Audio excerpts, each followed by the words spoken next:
యోహాను సువార్త 3వ అధ్యాయము 16వ వచన ప్రకారంగా ఆయన ప్రేమ ఎంతో ఉన్నతమైనదట.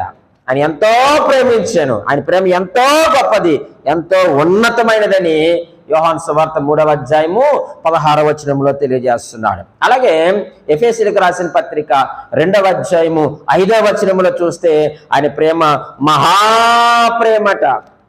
ఎటువంటి ప్రేమ అండి? మహాప్రేమ చేత ఆయనని ప్రేమిస్తున్నాడు. ఆయన ఎంతగానో నేను ప్రేమిస్తున్నాడు ఆయన. అది ఆ ప్రేమ మనము కలిగి ఉండాలి. మూడవదిగా ఎఫెసీయులకు రాసిన పత్రిక 3వ అధ్యాయము 19వ వచనములో ఏమంటున్నాడంటే జ్ఞానమునకు మించిన ప్రేమ.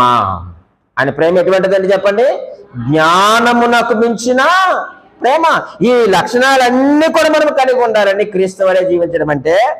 4వదిగా ఇర్మియా గ్రంథము 31వ అధ్యాయము 3వ వచనములు అంటాడు కదా, శాశ్వతమైన ప్రేమతో నేను నిన్ను ప్రేమిస్తున్నా. మరి ఆ ప్రేమను మనం కనపరుస్తున్నావా? మనం క్రీస్తు వలె జీవిస్తున్నాను అంటే సరిపోదు.